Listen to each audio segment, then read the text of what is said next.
کی یہ نشانیاں کہ میں بھی مر جاؤں گا، یہ زبان سے نکالتا ہے اور مر جاتا ہے۔ ہمارے بادشاہ تشریف لائے، جادو آپ کا نام لینے والا اس کے آگے جادو کبھی ٹھہر نہیں سکتا۔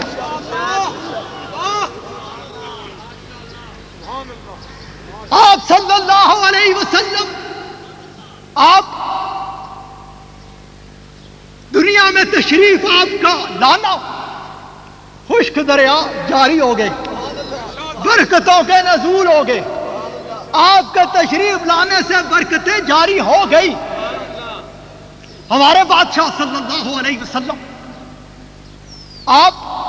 میں نے آپ کو بتایا کہ آپ مختار کل ہیں۔ اللہ کریم نے آپ صلی اللہ علیہ وسلم کو ہر چیز کا کلی اختیار عطا فرمایا ہوا ہے۔ پھر مجھ سے قبل قرآن پاک کی آیات پڑھی جا رہی تھی جن میں آپ کی رحمت کا، آپ کی شان کا، آپ کے کرم کا، آپ کے احسانوں کا ذکر ہو رہا تھا کہ آپ صلی اللہ علیہ وسلم رائی برابر بھی تکلیف برداشت نہیں فرماتے اپنے غلاموں کی۔ یہ جتنی احادیث گڑھی گئی ہیں کہ رسول، بڑی سیدھی سی بات ہے، بیان کیا جاتا ہے کہ آپ نے 10 آنکھ پیالے کو لگا ڈالا، سب نے پیا، وہ ختم نہ ہوا۔ اللہ کریم فرماتا ہے آپ عالموں کے لیے رحمت ہیں۔ آپ صلی اللہ علیہ وسلم، آپ کے دربار اعلیٰ میں اس وقت بھی کوئی جاتا ہے، کوئی گزارش پیش کرتا ہے، کوئی عرض پیش کرتا ہے، آپ اسے عطا فرماتے ہیں۔ آپ جب بظاہر موجود تو آپ کے دربار میں جو آیا، کوئی 1 اونٹ لے کے آیا، جاتے ہوئے آپ نے اس کو 10 اونٹ دیے، کوئی 1 ڈھیر لے کے آیا، جاتے ہوئے 100 ڈھیر دیا کھجوروں کے۔ آپ کا دربار اعلیٰ۔ دوستوں، ہماری مشکلوں کی وجہ یہی ہے کہ ہم نے اپنے بادشاہ کی شان کو بھلا ڈالا ہے۔ ہمارے بادشاہ کی شان وراء الورا ہے، ہمارے بادشاہ کی شان بہت بلند ہے، ہمارے بادشاہ کی شان تک کوئی پہنچ سکتا ہی نہیں۔ آپ صلی اللہ علیہ وسلم، آپ رحمت ہی رحمت ہیں، آپ کرم ہی کرم ہیں، آپ احسان ہی احسان ہیں۔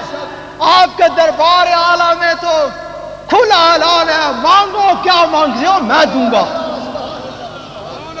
اور قرآن پاک میں اللہ کریم نے فرما دیا ہے، اے میرے حبیب علیہ الصلوۃ والسلام، آپ کے دربار اعلیٰ کی یہ شان ہی نہیں ہے کہ یہاں کوئی سائل آئے تو اسے ٹھکرا دیا جائے۔ یہاں جو ہے جو مانگے دیجئے گا۔ اے میرے حبیب صلی اللہ علیہ وسلم، آپ کا دربار وہ دربار ہے، یہاں جو آئے، جو جھولی پھیلائے، اس دربار کی یہ شان ہے، اسے عطا فرما دیجئے۔ یہ وہ دربار ہے جہاں ٹھکرایا نہیں جاتا، یہ اللہ کریم بتا رہے ہیں ہمیں۔ اور آپ صلی اللہ علیہ وسلم، احادیث پاک بھری ہوئی ہیں، آپ نے فرمایا مانگو کیا مانگتے ہو میں دوں گا۔ ہمارے بادشاہ صلی اللہ علیہ وسلم، آپ کا ذکر پاک جب ہو، آپ صلی اللہ علیہ وسلم کا نام پاک جب لیا جائے، آپ صلی اللہ علیہ وسلم کی نسبت پاک سے جب کوئی محفل سجائی جاتی ہے تو اللہ کریم کی رحمت جوش میں ہوتی ہے، اللہ کریم کا فضل و کرم اس مجلس پہ برس رہا ہوتا ہے۔ ہمارے بادشاہ صلی اللہ علیہ وسلم، آپ کا یوم پاک قبلہ اول بابا جی صاحب رحمت اللہ علیہ نے شروع فرمایا۔ آپ کی شان، اس وقت میرے پاس وقت نہیں ہے، 2 بج رہے ہیں، زور کی نماز بھی پڑھنی ہے۔ قبلہ اول بابا جی صاحب رحمت اللہ علیہ، آپ کو اللہ کریم نے بے پناہ کرم سے نوازا۔ کس ذریعے سے؟ صرف ایک ذریعے سے. وہ کون سا ذریعہ؟ رسول کریم صلی اللہ علیہ وسلم کی سچی غلامی.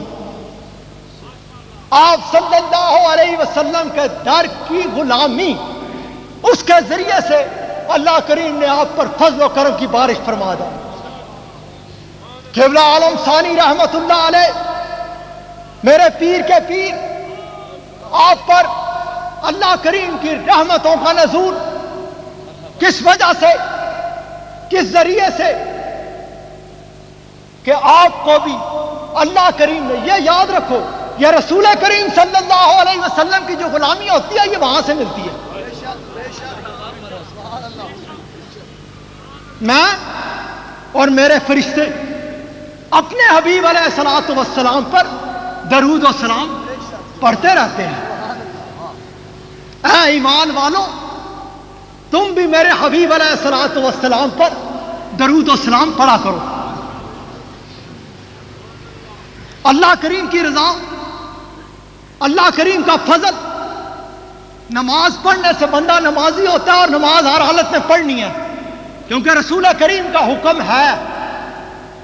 ایسے ہی سارے عمل صالح، لیکن یہ درود پاک ایک ایسی عبادت، یہ ایک ایسا ذریعہ کہ جب بندہ یہ پڑھتا ہے تو رب کریم کے سفینے میں سوار ہو جاتا ہے. بتا یہ رہا ہوں کہ رسول کریم صلی اللہ علیہ وسلم، آپ کی محبت یہ جس سے اللہ راضی ہوتا ہے اسی کو ملتی ہے. اور مجھ سے قبل یہ ذکر چھڑا ہوا تھا کہ آج امت مسلمان کس وجہ سے مشکلات کا شکار ہے، اس کی اور کوئی وجہ نہیں ہے. صرف اور صرف ایک وجہ ہے کہ ہم آپ صلی اللہ علیہ وسلم کی سچی غلامی جو ہے اس سے دور ہے.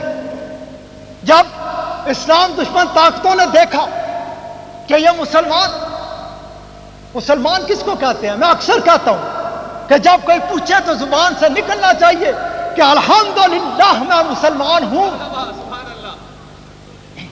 اور مسلمان کی کیا شان؟ اس کی زبان سے بات بعد میں نکلتی، پہلے کیا نکلتی؟ میرا باپ اور میری ماں آپ پر قربان. اور یاد رکھو یہ غلاموں کی شان ہے، یاد رکھو یہ غلاموں کا ہی مقام ہے، یاد رکھو یہ غلاموں کے لیے ہی ہے.